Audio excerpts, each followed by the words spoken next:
Good morning, everybody. Welcome to the nutrition program. This is Ken Warchol. Ken Warchol's been keeping bees since he's been 3 years old. Believe it or not, I know he's ancient now, but at least he's been keeping bees. He started back when he was 3 years old, which I believe your father was showing you, correct? Yeah. And he belongs to the Worcester County Bee Association. He's a school teacher. He's very good. All right? And he does a lot of teaching outside.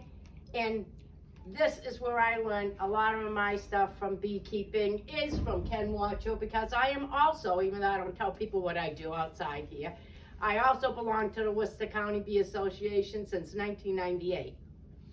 Take it over. Right, and also, Ken, didn't you consult with Harvard on some stuff with bee studies? Yep. Yeah, I can. But so what are you asking though?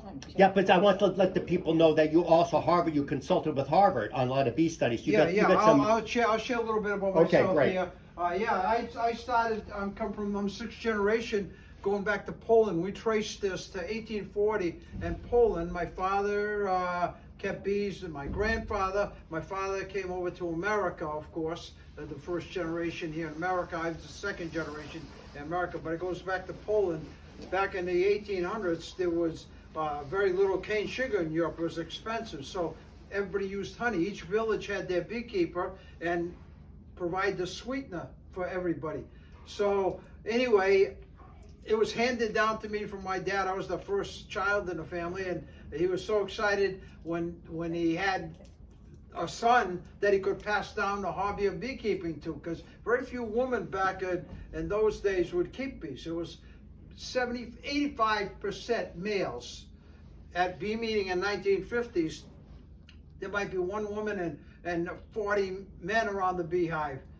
It was a rare thing. The woman would sit and knit and crochet under the trees at the meetings, outdoor meetings, and the men would go into the beehive. And being the first exposure to bees, 6 months old, it was right up in West Boylston on Laurel Street. The 50th anniversary of the Worcester County Beekeepers were the oldest club in the country.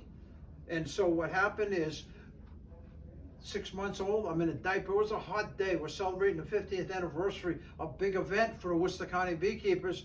And of course, the men went to the hive, and they're all around the hive, opening the hive and talking bees. A woman under trees. My mother's got me, and my dad goes over and takes me, and she thought he just to hold, and all of a sudden he goes over to the beehive, and all the men there and bees are flying all over because we got a hive opening, and he says, "I want to introduce the new beekeeper. He's the sixth generation in my family." And my mother sees from the distance under the trees they were knitting, "Walter, he's going to get stung." My father said, "Go back to your knitting. It only hurts a little bit." And that was my exposure to, of course, that's my mother's side of the way she tells the story, but that was the 50th anniversary of Worcester County Beekeepers. Here I am with my first beehive at in the 1950s, and I was so excited because I could have my own beehive. For 3 years old, 4 years old, I was watching. My father says, "When you get 5, so for Christmas that year, he got me my own beehive and a package of bees, and off I went. And we had a contest. We had a contest to see who would get more honey. He says, "And if you get more honey than I do, I'm going to take you out to eat." And that's when you didn't go to restaurants, but once a year when you had 4 kids in the family. And so, guess what? All year, my hive is getting honey, his hive is getting the honey, and like I said, kept building up. You can see the hives. There I am a few years ago with my beehives here, and all the honey. Well, back then, we went August 30th, he took off all the honey, so the rest would be for the winter months. And he, all of a sudden, he gave me a hive. He gave me the hive, and he gave me a certain bees. And so he weighed his up. "Let's weigh up. I think I beat you. I think you're gonna have to take me out to eat." And of course, I had my piggy bank there, and I knew I wanted to be able to buy stuff for myself with what was there. So And so we went to the bungalow. It was right at the base of the hill where we lived. It's a restaurant. The chef, he was the chef, he was the waiter, and he was the bottle washer, all in one back in those days. He had only 6 tables in a restaurant. And I went down there, we sat down. Of course, the way it happened is he weighed his honey up first. He had 76 pounds, I'll never forget it. And all of a sudden, he weighed mine up 89 pounds. He says, how did you do that? You're a great beekeeper. How'd you do that? You got a secret, tell me. And I said, I don't know, I just kept the bees. I said, 5 years old. And he says, I gotta take you out to eat. So we went down to the bungalow at the base of the hill. We had no cars back then. And so there, we went in. Mr. Odette was the chef, everything. He came out, well, what do you want? They had the menu there. And right away I see steak dinner, mashed potatoes, peas, and strawberry shortcake dessert. $2.95. The most expensive thing on the menu. And so I picked that. He said, good choice. And he got his. We ate, we talked. He says, you got a secret. You got to share that, how you got more honey than I did. I don't know what he did. I suspect he gave me the best beehive and let me win, because he wanted somebody that was going to take over beekeeping. Here I am, 75 years later, and still in beekeeping, and I've gone through a whole series. Diane shared with you, I started 5 years old. All my high school projects were on honeybees. I went into in 6th grade, I did a presentation. I had a live beehive in there and showed all the kids, and they were amazed to see all the honeybees flying. Some scared, they're not gonna sting us? No, they're behind the glass here. And I talk about the honeybees and do a little presentation. And then high school, I won my paper, my research paper was on honeybees. And then the science fair, I was my junior year, the juniors and seniors had a science fair. My project was honeybees and what they do for man. And I won the science fair. The seniors, I got top prize in the science fair. The seniors were all upset because here's this junior that won the science fair and got the gold ribbon. And so I went to college, and there, in the course, entomology course that I taught, I probably knew as much as the professor, who wasn't a specialist. He knew a lot scientifically, but practical beekeeping. So I took the course, and then I went on, like I said, I went to the military, and even down there, I helped one beekeeper down there while I missed my bees down in Tennessee. I came back, my dad had 50 hives. We expanded to 100 and then to 150 beehives, and we worked together as Warchol beekeepers, the Warchol and the Warchol, 2 generations, and I did that. But obviously I went to school and became a teacher, so I taught high school and middle school, and I did often brought in my beehives for the kids and showed them and talked about bees, let them taste honey. Everybody got really, involved. And then that same year I got hired as a teacher, the state apiary inspector came and said, we need a bee inspector. Would you be willing to do that? That was 1976. I said, yeah, I'll give it a try. I says, you want me to fill out an application, come for an interview? No, I know your credentials. You're hired. So I tried it. My first day inspecting was down on Cape where there was 5,000 beehives. And we're going into the beehives, and the chief inspector already checked me out and knew my credentials, and I inspected without a veil and short sleeve shirt. Beehives, you're not going to get stung. If you work the bees right, you're all set. I wouldn't recommend that to new beekeepers, but with myself, and for 45 years, I remained as a bee inspector, inspecting bees all over the state, and I'd even go out to other states when complicated diseases came up. And then, like I said, in 2008, the bees, something happened, the bees were all dying. I got a call from Harvard University, Dr. Chen Lu. Mr. Warchol, yes. This is Dr. Chen Lu from Harvard. We'd like to hire you for running 40 hives for Harvard to find out why the bees are dying. I said, is this the Harvard in Cambridge? He said, yes. I said, let me tell you, Dr. Lu, I only got 1,480 on my college boards. I didn't get 1,600, the perfect 1,600 score. Do you need to get in? Oh, no, we know your credentials. And so I started on a 7-year study with the Harvard professors. I did the keeping of the bees, monitoring the hives, doing everything in the hives. They, under the microscope, they were brilliant people. They knew, you know, the RNA replication, DNA, and I'd go into the meetings and I'd say, Dr. Lu, first of all, I'm not an entomologist. Secondly, I know you've got an IQ about 180, I've been told. And I said, I'm only at 160, so you have to come down 30 notches so I can understand about the bees. And so anyway, we did 7. We published a paper, which my name, and like I always tell people, as a teacher, I walked with my head down, you know, kind of lowly. And after the Harvard study, and I published that paper, I'd start walking around like this, you know.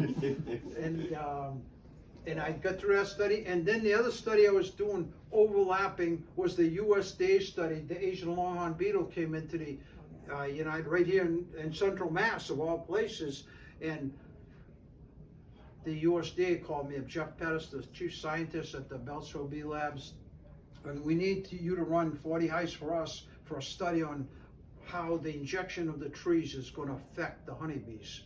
So I got involved in another study, and by 2016, I had 2 studies completed, published, and at that point, that's when I started all my talks. Beekeeping groups all over the country. Dr. Lu couldn't get out, so I started doing presentations, and then in the local area, senior centers, schools, and women's clubs all started. I've done 400 presentations from 2016 on similar to this. So that's my background. When people want bees, and I just found out they're doing a documentary, National Geographic. It'll be out at the end of next year. It'll be on. It's a 45-minute documentary. I don't know if you've seen on you can go to the computer, and the 7-minute trailer they made of me, and they've been filming me throughout the year, through the seasons. And National Geographic's going to have a 45-minute documentary next end of August of next year. So that's kind of where I figured that'll be the culmination, and I can kind of kick back a little, cut back from my 150 beehives, and just, like I said to my wife, just relax. So anyway, let's talk about bees and what's going on with the honeybees. Most of you probably have heard, the bees are dying. And I don't know if you realize, people think the main reason for bees is honey. Oh, honey. Everybody loves honey. You try as a kid, oh, that's great. They started taking spoonfuls of honey. My friends would come up to the house and they taste, and they take 3 or 4 spoons of it. And so they thought, but most people don't realize that the honeybee is crucial to mankind, because 40% of the foods that we eat are dependent on the honeybee. The other bees as well. But because the honeybee in a beehive has 80,000 bees when it's at full strength, bumblebees only have 120 in a nest. So there's no way they can do 10,000 acres of cranberries or and almonds, do all that. So they need honeybees to produce enough food for all the people on the earth. And with the bees dying, 30-40% a year are dying. It's improved a little bit because scientists are working to find a cure to see what's wrong. The Harvard study, I can tell you, I published the paper with Dr. Lu. I was the second writer on the paper. Number 1 is this mite. It's a little mite. This is 800 times the size of a mite. 800 times the size of the mite that's on the honeybees. And what this little mite does is attaches to the honeybee, sucks the lifeblood out of them, and kills the honeybee. And then the second thing that mite does, we found with the Harvard study, they carry the viruses and transmit the viruses that they pick up from one hive that may have it exposed to these viruses. And we only used to have 2 viruses in the United States. Now we've got 12 different viruses that have been brought in from all over the world, and they've gotten all over the world. So with the viruses, this mite transmits the viruses, but not only does it do that, it sucks the lifeblood out of the bees and kills off the hives. So those are 2 big factors. And then the third big factor is a set of neonicotinoids, these new pesticides that they coat the seed, and it's coated, and that pesticide is getting into the stem of the plant, and that is deadly to the bees. That is deadly to the bees. It's the worst. We had DDT over the years. We had others over the years. But this one, because it's systemic, is really doing its... And so those are the causes why the bees are dying. So right now scientists are looking, can they find something that you can kill the mites with without affecting the bees, which is a tough thing. How do you do that? Because insect and insect, it's like DDT. You know, when Rachel Carson exposed it, and finally all the tests on the eagles and all the animals and all birds, they found out now, we were the first university with that study to show that these neonicotinoids have a big effect. And after that, Dr. Liu was going to be sued by Monsanto and Bayer, and he said, go ahead, I can back. Then 4 other universities, 2 in Europe and that was a UCLA, came out with the same studies, and it all backed it up, and they now know. And that's why they've really had to cut back on where you can use it, who can use it, and they're trying to do that, but we still got to find how to get rid of these mites and these viruses now taking down honeybees. So those are the 3 big factors, and that Harvard team of scientists, great to work with, and so is Jeff Pedersen, the USDA. We found out a lot. Many other studies have been done since, and so that's where we are. So the pollination, what happens, and most of you know, is this is pollen. This is pollen. The plants have, and the bees, as they pollinate, they cross-pollinate the plants, and what happens is, you know, it helps to produce the pollination. You need that to get almost watermelons, cucumbers, squash, you know, melons of type raspberries, strawberries, blueberries, apples, peaches, plums. All the without that, in China, the northern quadrant, they use so much of these neonicotinoids, the bees are died out. They hand pollinate. Dr. Liu had slides and visuals.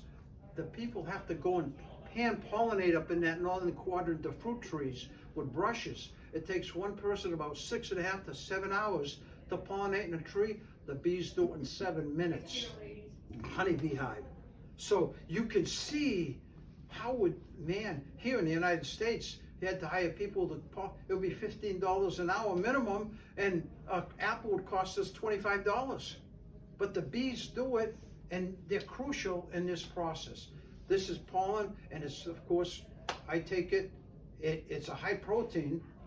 It can't take too much, but you, as you get older, you know, older folks, you tend to slow down a little. It's tired at night to go to bed early, and now I go to bed at 11:30, 12 o'clock, and I'm up about 7:30, 8 o'clock, and I used to, geez, want to sleep, go to bed earlier.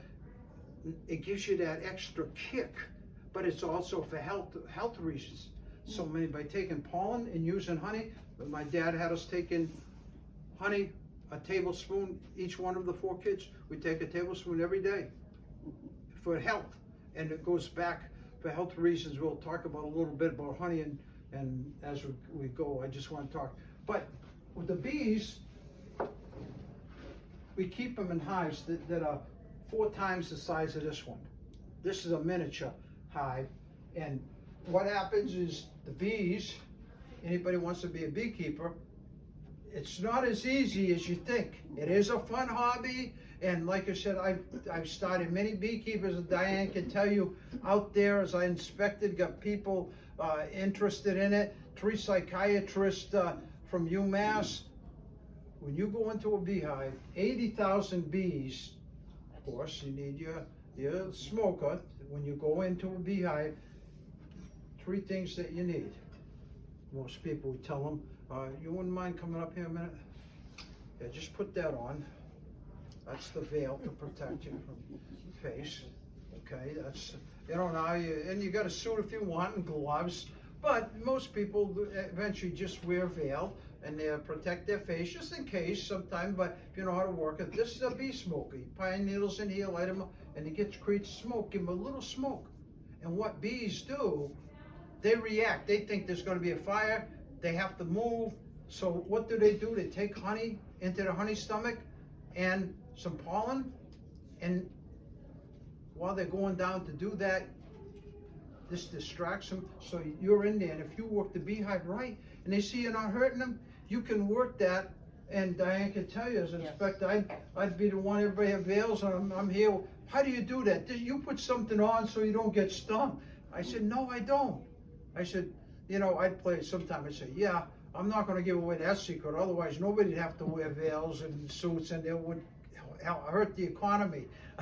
So I'd do that. But the veil, so there you go. And then this is the hive tool. You got to go into the beehive and you got to take out gently. Okay, so you're going to take your cover off. Give them a little smoke here. Give them a little smoke right in here, just like that.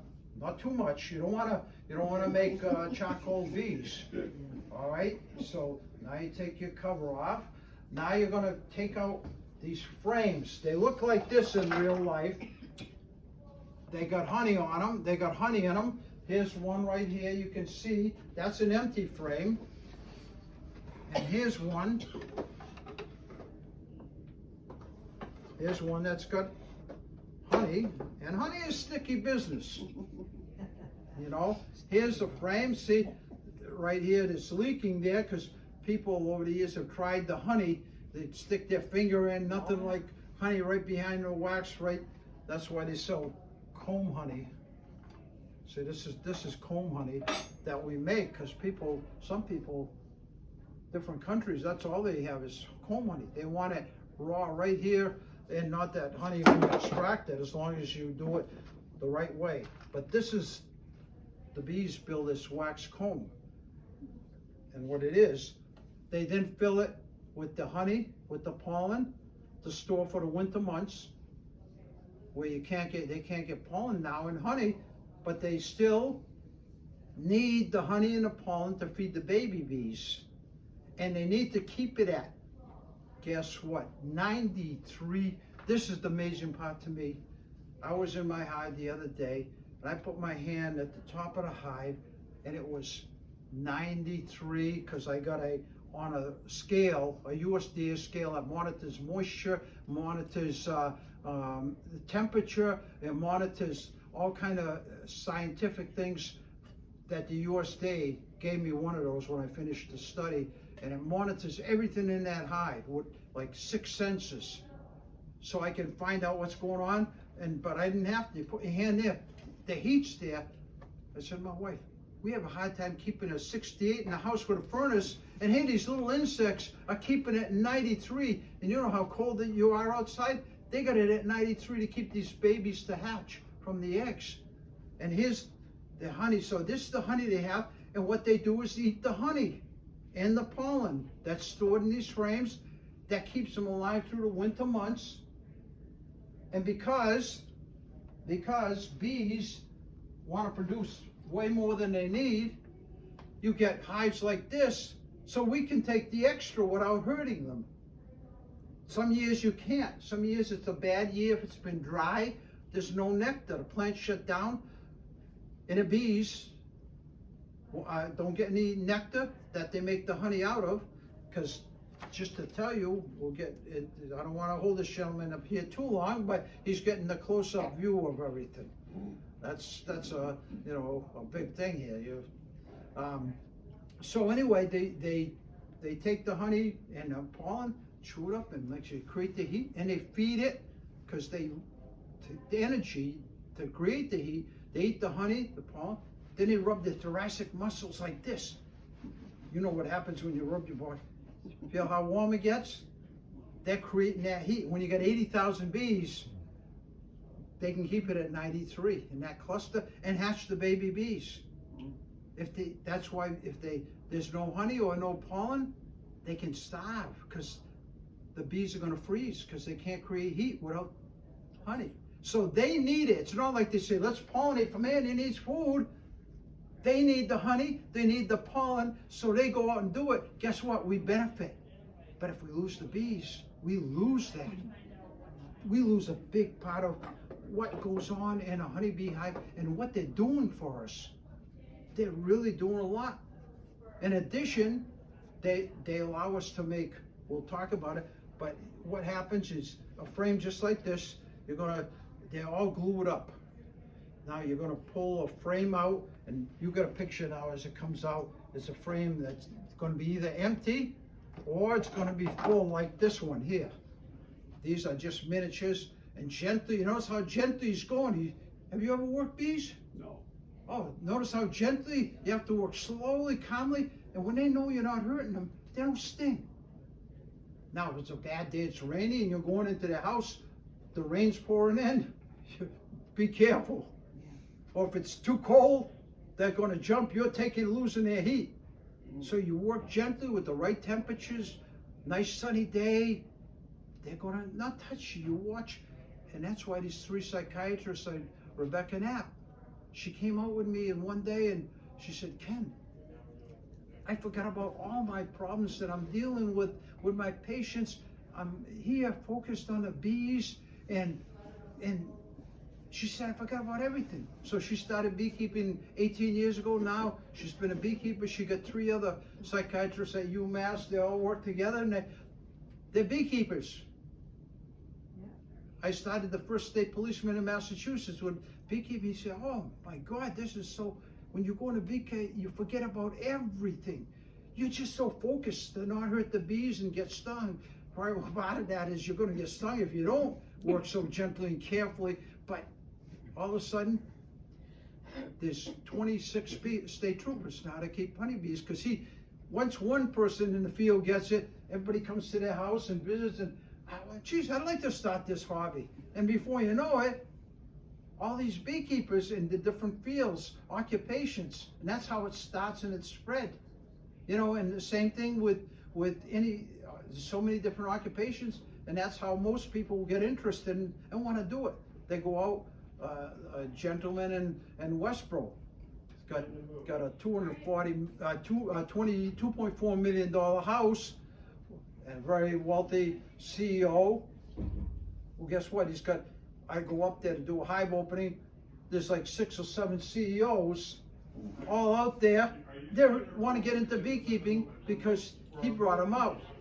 But of course, he hires a beekeeper to take care of his bees. You don't say that. He goes and, oh, look at my beehive. He's so proud of it. And look at the bees. You do that? Yes. Yeah, and then I spin out the honey, shows him his honey, and he's proud of it. And now, like I said, there's 6 of them, because I just did I did a little pod for hive opening for all of them. They hired me to come out and then do a hive opening, and we did it, and we spun out some honey, and they saw how it was spun out, and that was a great experience for them. Now they all want to, this year they want to get started with honeybees. So you do that, and then here's what you do. Okay, you can put that frame back. But once you get enough honeys,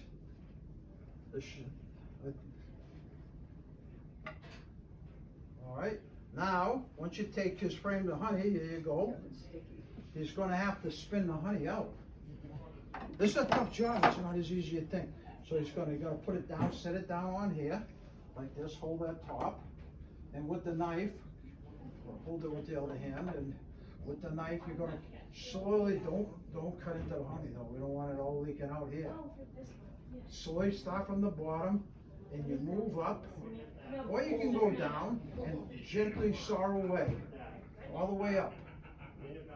All the way up, very good. And all that wax is gonna fall off, right into a bin. It's going to drain off the honey from the wax because it's going to have a lot of honey on it. Now you gotta do the other side. Okay, it's a slow process, you can see. It's not easy. And you can come up for demonstration purpose a little quicker. And he's, imagine you have, like myself and my wife, 2,000 frames like that to do. That's, you can ask my wife that, she does a lot of the spinning out and uncapping and, okay, now he's got both sides. He's gonna stick this right into this spinner. It's a machine like this. He puts it right in and then he's gonna spin here in a minute. It's a tank like this and it's got a spinner. The inside spins around, centrifugal force spins the honey out. So go ahead over here, face everybody, okay, and grab the spinning arm right here. No, the spinning. Right here? Yeah, Right here. and spin. You're going to be bent over because you're going to bend over a little. And spin fast. You got to do that fast. There you All right, go. that's good. Faster. Faster. See, you got to get it spun out quicker. All right, now that you turn it over, wait a minute. Okay, stop. Now you got to turn this frame around to the other side because it spins out the outside part. Now you got to turn the frame, okay, and you're going to put it in to the spinner. Okay, now go ahead, you spin out 20 of them. Now you can spin all 20 frames at once. Faster, faster. You gotta do that fast, otherwise you're not gonna get the honey spun out. All right, good, you've done it. All right, That's one. yeah, now he's gonna, the spigot. He's done all spinning out his frames. He's gonna go to the front where the spigot is, and you're gonna open up the spigot right here, or pull it open and let the honey pour out. And beautiful, nice thick honey's gonna pour out. And here, it could be light, all right, and it could be light. How about a big hand for this gentleman? All right. Didn't know he was gonna be a beekeeper when he came. He might want to be. I got beekeepers started from my talks. Now that honey could be very light and mild. It could be very dark, like buckwheat honey.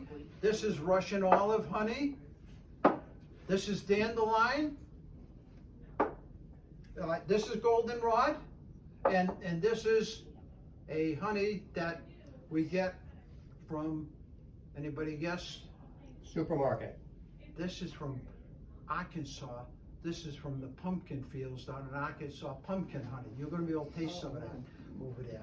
And it can, you gotta have a lot of one. Around here, it's mostly wildflower, they call it. It's everything. Yeah. Raspberries, blueberries, blackberries, strawberries, from the pumpkins, from the, cucumbers, from the squash. It's a mixture of everything, wildflower, which is good because people for allergies use the local honey because you're allergic to, if you're living in this area, you're allergic to something here. In Florida, you couldn't use that honey because they don't have some of the plants maybe that are here that you're allergic to. The pollens in the air that bring that. So local honey for allergies is wonderful. I've got 70 customers. They use it for allergies. 16 of my teachers that taught with me. Once the principal, I said to the principal, Jimmy, I said, he had the worst allergies. The kid would make fun of him. His nose was leaking. He'd be taking his handkerchief. Ooh, they'd go, and I said, Jimmy, try this fall honey of mine. Take it 3 months before the fall season. Start taking a tablespoon, 3-4 times a week minimum. He did. Ken, he said, I wouldn't believe this if I didn't do it myself. I got 6, because of that. Another one tried it, another one. For 16 teachers at Northbridge were using my honey for allergies. And it is definitely, the pharmaceuticals, when they came along, back in the 50s, 60s, they killed that concept. Oh, it doesn't work, it doesn't work.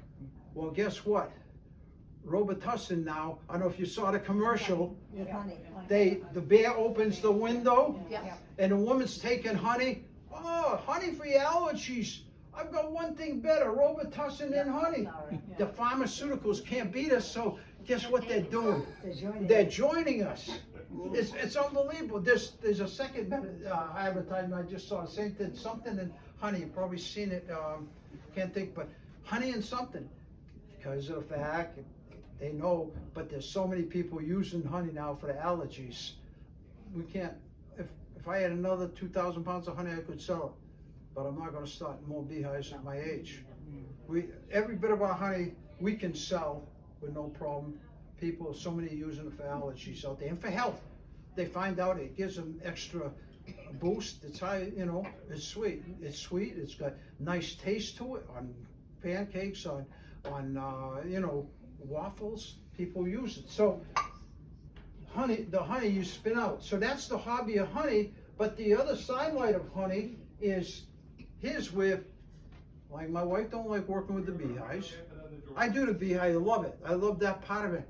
But what she'll do is the wax is a product that the bees produce as well.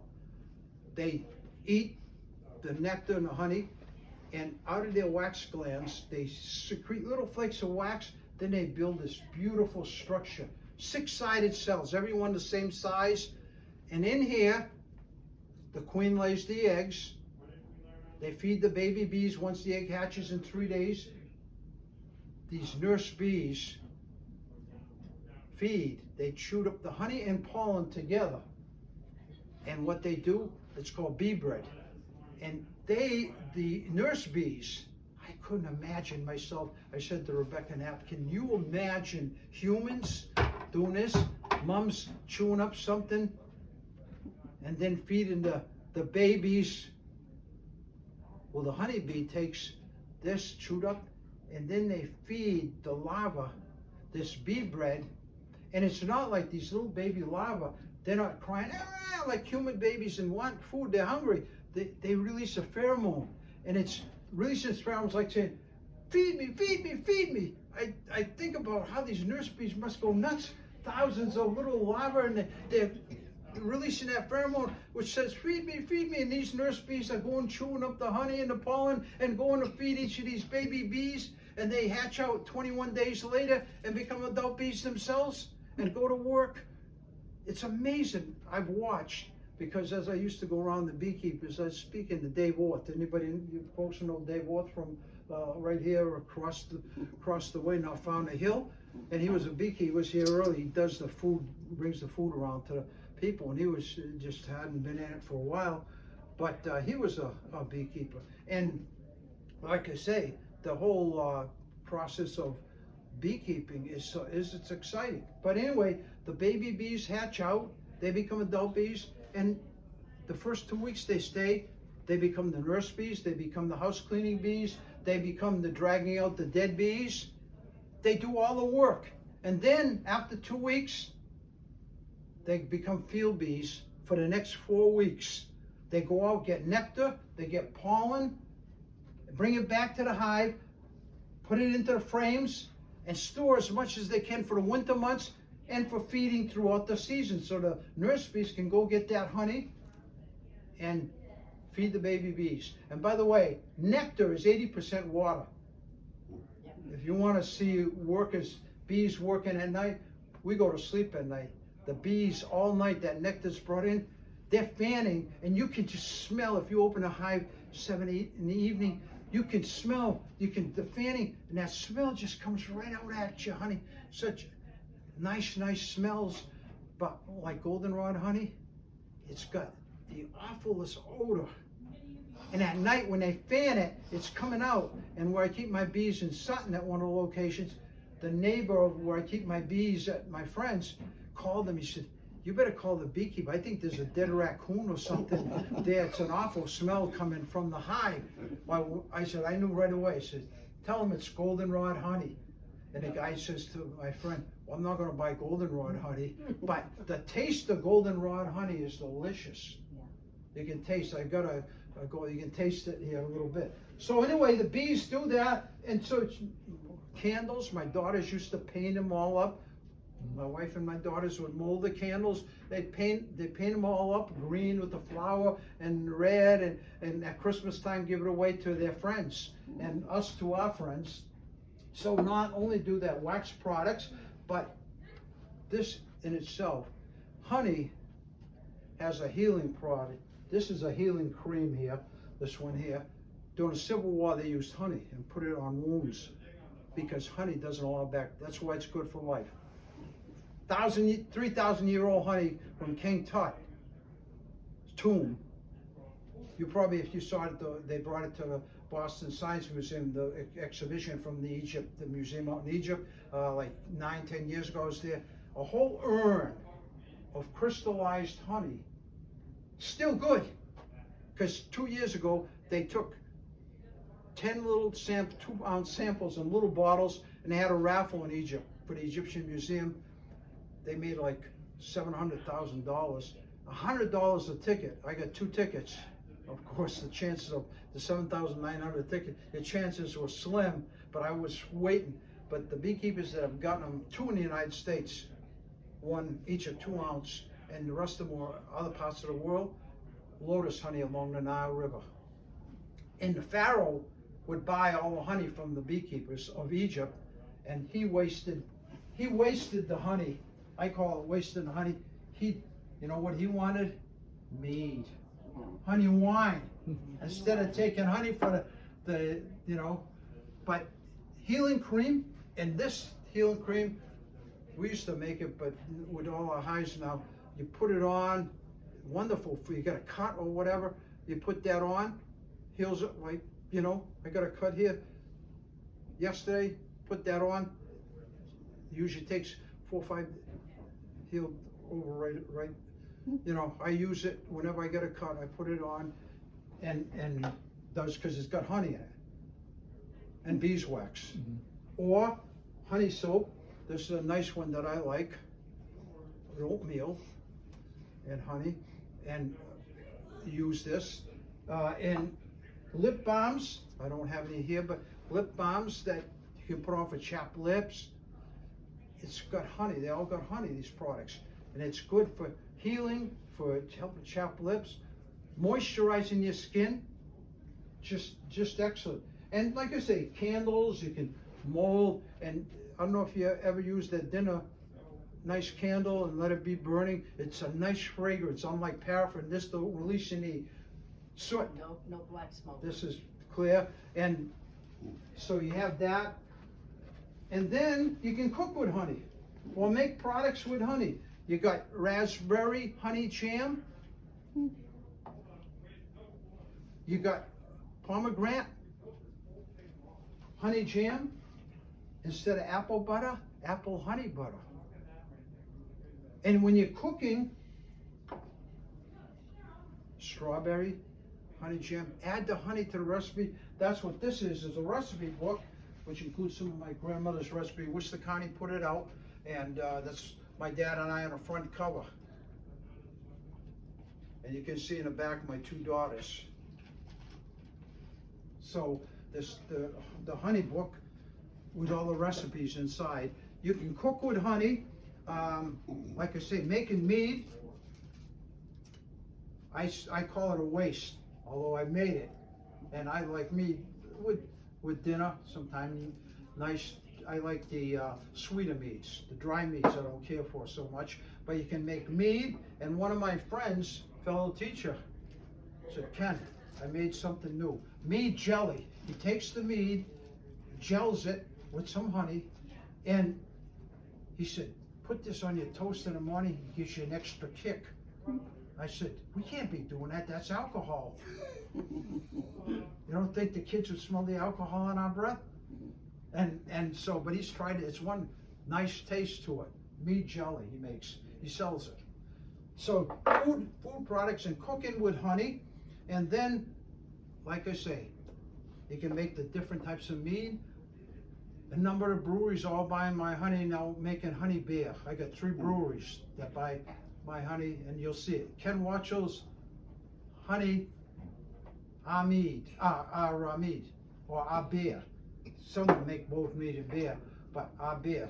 Rushford and Sons in Upton. They make it called the Bee's Knees. Oh, what a nice tasting beer. My honey, it's been picking up, he buys more and more now. That particular brand he sells. So all these products that you get from it, but that's the sidelight. You know, that's the fun part. And like I said, I got a Gracie's restaurant in downtown Providence. Anybody been to Gracie's? Downtown. It's every August, a whole weekend. They make cook with honey, from the appetizers to desserts to the main meal to the soups. They use in my honey. And that one weekend, I do a talk just like I'm doing here. It's a 2.5 hour eating experience. And then you get your first course, your appetizers, with cheese, with honeycomb cut up into squares. You get, everything is with honey. They burn the wax candles, nice tablecloth they got. They got crackers with the cheese, with the honeycomb, or they can just put the honey on some of the hors d'oeuvres. Then they have a chicken, they make 2 or 3 different entrees, but chicken with pistachio, apricot, honey stuffing. And they bake it and with the apricot, pistachio, bacon, breadcrumbs, the chicken. Then they have sweet potatoes with honey, and then they use and make with a broccoli a honey combination, and then they serve it with one of my meats. Dessert, it's the same strawberry shortcake. I got their recipe. They use my honey. I soak my strawberries in this light honey, a nice, this Russian olive honey. I soak the strawberries in the morning. Then, then I make honey biscuits, bake honey biscuits with honey. And then when it's time to serve dessert, I take out my strawberries, I take out my biscuit, cut it, pour the strawberries with the light honey, put whipped cream, and then I drizzle it with this nice dark honey over the cream. And finally I sprinkle with maple pollen from my early maple gathering, pollen all over. And one of my friends, I remember saying, "Oh my God, what a plethora of taste. What's the recipe?" I said, "I just make it off the cuff." And they wanted the recipe, but the taste, the plethora of taste from the 2 different honeys, the pollen, the strawberries, all there, the honey biscuit was just so. Cooking with honey. And Gracie's, every August, the last week of August, weekend of August, I'm there talking. It's expensive. It's an exclusive restaurant, $148 a person.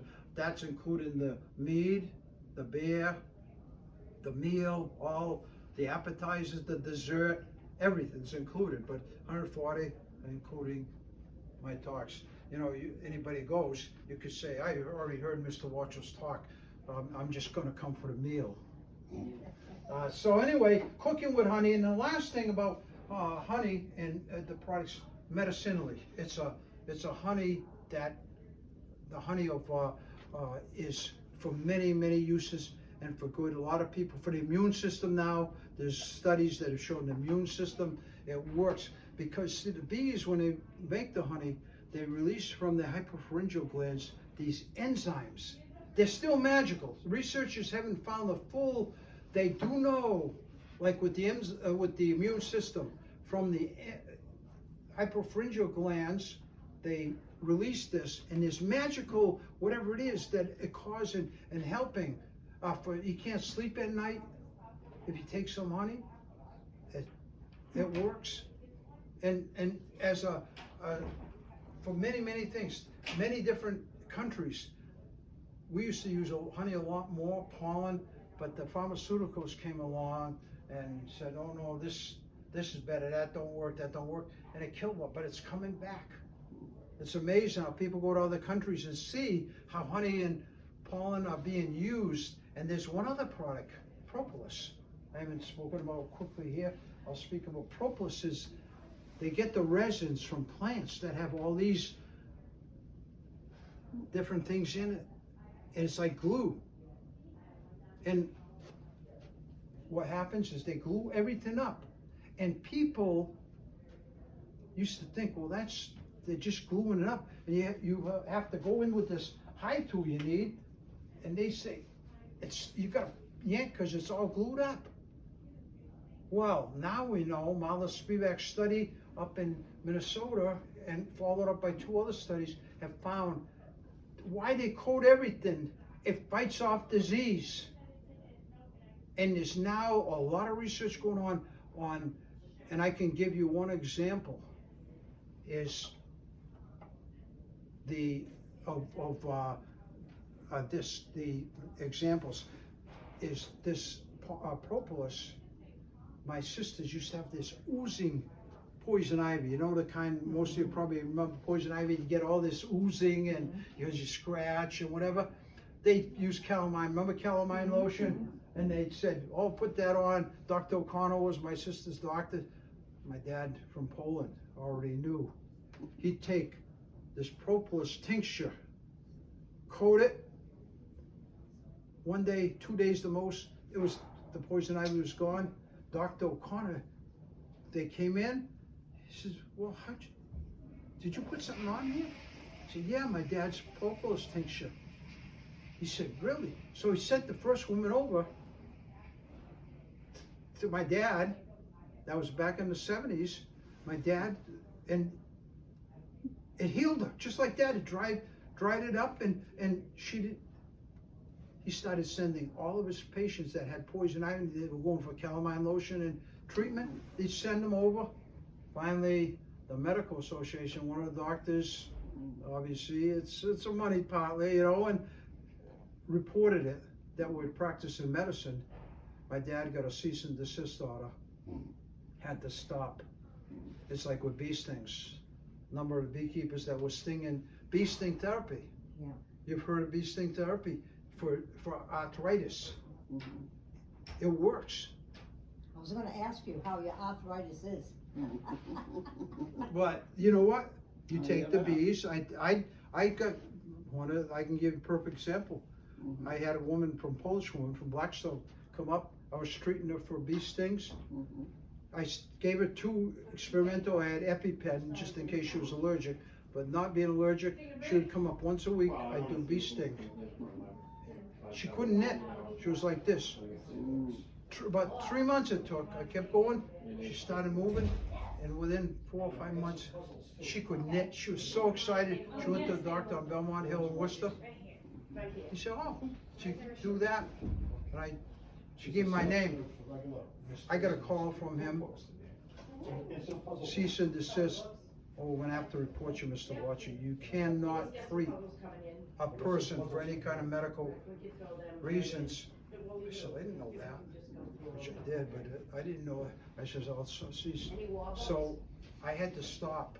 But she had already been knit. She came to our club meeting and spoke, and she showed us it works. But not rheumatoid arthritis, regular arthritis. And there's a guy doctor now, 2 doctors down in Rhode Island, Providence Hospital doing it, Dr. Dennison and his wife, both doctors. And they're doing all kinds, they're giving treatments with using ointments and passing out, but they can do that as doctors. I can't. But I did tell her, if you want, I'll give you the honeybees, and you now know how to sting yourself. She is now, to this day, once a week, she takes 3 or 4 stings, lets the sac pump the venom out, and she's knitting. She's so happy. So the products of the beehive and beekeeping, that's what it's all about. It's a great hobby. You go into that hive, you forget about everything. Like the psychiatrist, Dr. Knapp said, you forget about everything. You're just so focused on the honeybee. Make sure you don't kill them. Make sure you're slow and whatever. So what I'm saying here is, it's a great hobby. It costs about $500, $600 to start. And you get honey, not the first year usually, but every year thereafter. And if you're getting allergies, Diane has got, local honey. She's right here in Leicester, and you can get it. And if you got really in the spring or fall, you get spring honey or fall honey, depending on what allergies you have, what season, or all year, get both, the light and the dark. So that's, I'll have a few questions. I want you to try some of these honeys. I'm gonna put them out and you can taste as many as you want, but a few exceptional honeys from all over the world, and they taste, each honey tastes different, but they all have their values, and I even have, where is it? Manuka honey, which has high antioxidant. It's the highest antioxidants of any honey. That's what makes it that special. But there's a lot of honeys that are close in but the reason they say it cures is because it has high antioxidants. I got some Manuka. Dr. Pettis brought me back from New Zealand some Manuka honey you can taste, but from all over the country, all over the world. Tupelo honey from Georgia here. You've got Cerrado cactus honey from right here from down in Texas. You've got black locust honey, which is found right around here. You got cranberry honey from the cranberry bogs, orange blossom from Florida, and there's another honey here, which you see acacia honey. That's from down south as well. And then you have some Chinese honey there from China, wolfberry honey. It's a type of plant that they have there. It's a very nice taste and a great taste. You'll love this. Most of the people from dates, the date trees. So that, and then pumpkin. Here's pumpkin if you want to try from Arkansas. Where is it? Right here, pumpkin honey. So I'm going to open up some of these, try them out. But do you have first a couple of questions here that anybody has? What determines the color of the honey? Huh? What determines the color? What, it's an amount of nutrients that they put in it, or the nectar they're getting determines it. In the spring, you tend to get more of a watery, so it's a lighter to begin with, but it's also dependent on the nutrients that are in the honey, as well as from the plants. The plants all release, like Russian olive. That's extra light for Russian olive this year, but why is it so extra? The dandelion didn't flow this year, so they flowed about the same time. So the dandelion would always usually, so you never got it that light like this year, because the dandelions this year didn't flow. Well, it didn't flow well at all, so there was not the mix. So you get the very light. With the buckwheat, high in antioxidants, and the plant, what it releases. You can look, when I see the nectar coming in, I can see right away, it's light. It's either Russian olive or maple pollen is a little darker than the other two that comes in the spring. So, and I can taste. I took Dr. Morse's course at Cornell years ago. Every morning he'd have, for a whole week we were there, he'd have us tasting 15 different honeys from Northeast here. And they were all in different jars, shaped jars. Everybody's memorizing. My dad said, don't memorize by the different jars. Friday, he put the honeys out there for the test. Guess what? They were all in the same jar. The people that memorized the jars all had no idea, instead of memorizing the taste. I got 13 out of the 15. My dad got every one of them. Oh, wow. And so did Mr. Larson. They got all, and the rest of them didn't pass.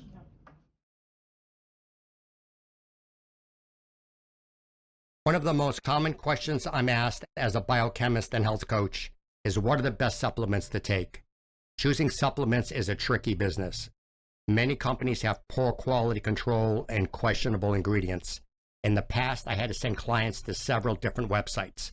I am now able to offer one-stop shopping for all the quality brands I recommend, with no shipping cost and a lower price in most cases. Just email me, philgeorge@charter.net, for a free consult.